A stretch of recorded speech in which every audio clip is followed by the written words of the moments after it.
नाती राजा साहब, पहला सवाल तो ये कि जैसा दिल्ली से खबरें आ रही हैं कि लगभग टिकट एक बार फिर आपकी तय है, जाते हैं कि ना वो मोदी की लहर में हारते हैं ना शिवराज की लहर में हारते हैं, तब भी आप कैसे जीत जाते हैं? ये गुप्त फॉर्मूला क्या है? अच्छा, आपके विरोधी कहते हैं कि वो काम भले ना करें लेकिन उनकी जो इमेज उन्होंने अपनी खुद की बनाई है वो इमेज उन्हें आखिरकार चुनाव जिता देती है कि वो अच्छा नहीं करते तो किसी का बुरा नहीं करते।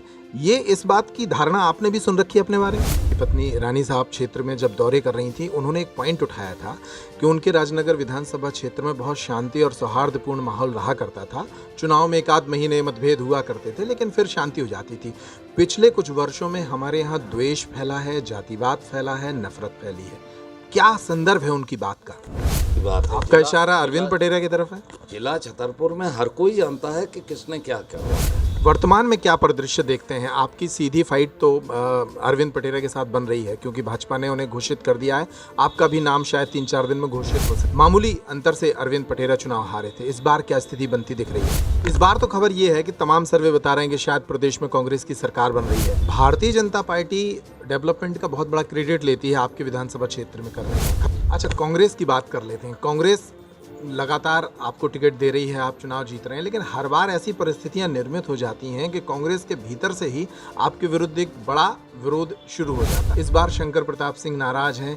वो और उनके बेटे ऑन कैमरा बोल चुके हैं कि वो चुनाव लड़ेंगे। पिछले दिनों आपके समर्थकों के बीच और मुन्ना राजा के समर्थकों के बीच बड़ी द्वेषपूर्ण घटनाएं घटी हैं। दूसरा आरोप, आप निष्क्रिय विधायक हैं। ये 2 बड़े आरोप उन्होंने ऑन कैमरा लगाए हैं पिछले दिनों। इनका कोई जवाब देना चाहेंगे? हुई है भारतीय जनता पार्टी के पूर्व जिलाध्यक्ष डॉक्टर घासीराम पटेल, वो भाजपा को छोड़कर बसपा में चले गए हैं। ऐसा माना जा रहा है कि वो शायद बसपा से राजनगर विधानसभा सीट के उम्मीदवार बनाए जा सकते हैं। उनके आने से क्या समीकरण बदल सकते हैं, आपको क्या लगता है? जो पिछले 5 वर्ष अरविंद पटेरा, आप लोग कहते हैं कि एक अघोषित विधायक के तौर पर उन्होंने काम किया है, वो मैदान में उतर चुके हैं। जातिवाद का एक बड़ा तड़का आपके विधानसभा क्षेत्र में, आपको नहीं लगता कि ऐसी योजना जो हर दूसरे परिवार की एक महिला को सीधा पैसा दे रही है, उसका असर पड़ेगा चुनाव में?